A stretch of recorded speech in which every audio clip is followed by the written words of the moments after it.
Welcome back to our session. We're still discussing, the reactions that take place in aqueous solution. By now, we appreciate the fact that, an aqueous solution is that type of a solution in which water is the solvent. And remember, when we have a solution, we actually have got solid particles of a substance, dissolved in water completely to form what is called a homogeneous solution. Okay, so at the end of the day, we are appreciating the fact that these aqueous solutions in which water is, our solvent is actually a homogeneous mixture of some sort, right? So now we want to investigate and try and explore some of the, the reactions that take place within these aqueous solutions, right?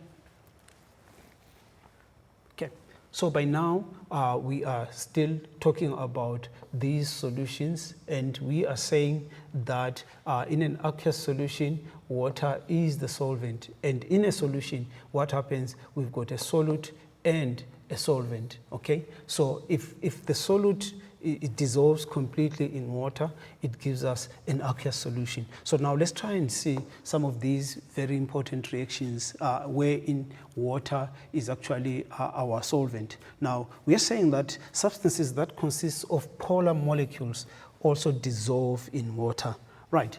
Now, one of the things that we discussed in the previous segment is that when we talk about polarity of a substance or a molecule of a substance, it arises as a result of the difference in electronegativity. And what exactly is this electronegativity all about? It has to do with the tendency or the ability of an atom, of an element, to attract the bonding pair of electrons.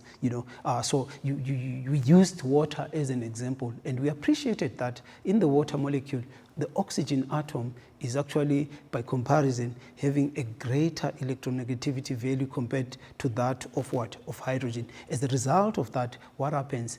Any substance whose forces are in between them are weaker compared to the electrostatic forces that exist between water molecules, that substance will be completely soluble in water. That's why we are saying that polarity is a result of electronegativity difference that exists between particles of a substance. Right. Okay. So we're saying that these substances that consist of polar molecules also dissolves in water. So if a substance is molecular, it means it is actually covalent. Okay. Take note of that. So when we refer or describe the composition of a substance and we say it's molecular, we're saying that it consists of covalent bond, as is the case with water molecules. We've seen that before. So in this process, the molecules of the solute, this is the substance that actually dissolve in water, and the solvent form ions for the first time. So the process of ionization involves molecular or covalent substances. That's the main idea in as far as, dissolving of molecular substance in water. So the process involved there is ionization. Take note of that very important keyword. Right. Okay. Now let's look at a typical example. Okay. HCl is a molecular substance. Okay. If it is in a medium of water, so this is our solute, right? And then water is our solvent. Okay, that's our solvent. Okay, what happens is as a result of the strength of the electrostatic forces between the water molecules, we are able to detach these hydrogen ions from HCl, such that we get that hydronium ion and the chloride ion. Okay, this is ionization that we are talking about. Okay, so the hydrogen chloride molecule has a polar covalent bond. Okay, polar covalent bond, right? And chlorine is more electronegative. So what we are saying is, if we had HCl like this, okay, we would have something of this sort, right? Suppose this is the molecule of HCl.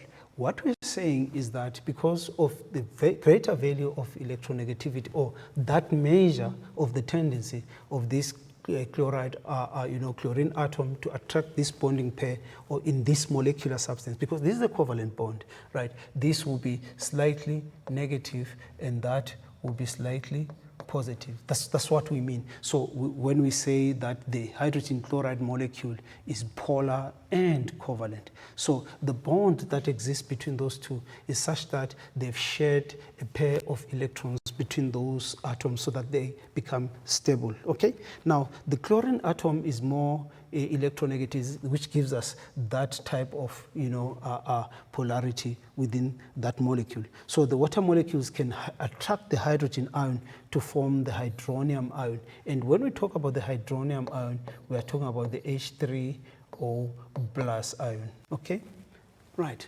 So this is actually what happens if we to model this using particles.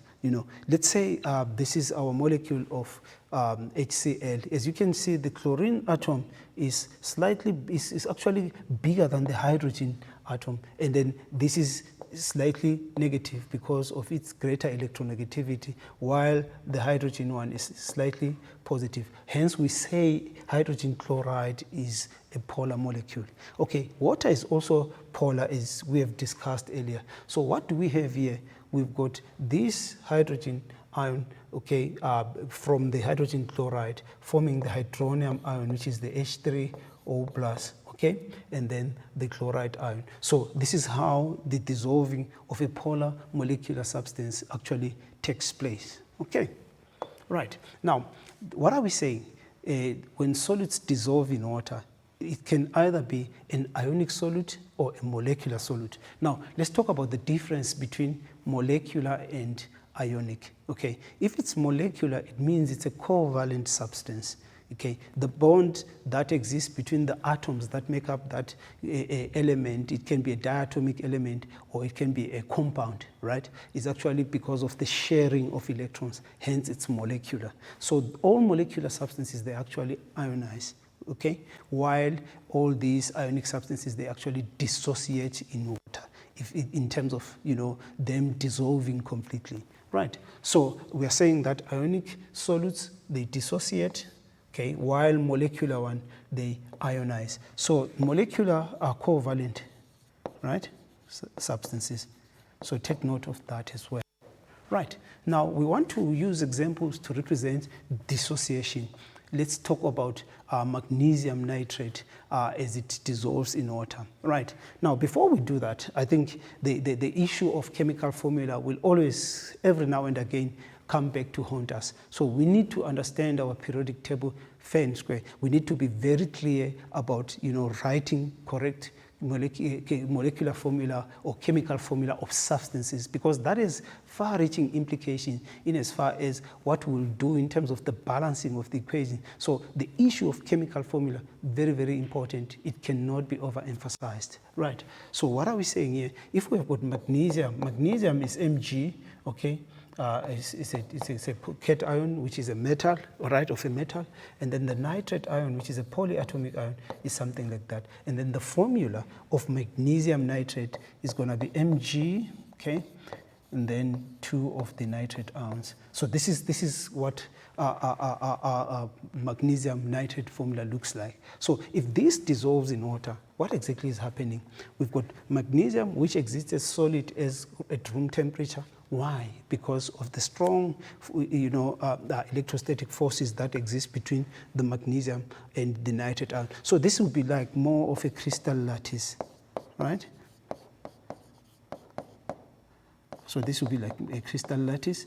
And then if it dissolves in water, which means the water then is the medium in which this process takes place, okay? But remember, this is what is going to happen. We'll have the magnesium ion surrounded by water molecules, as well as the nitrate ions surrounded by water molecules as well.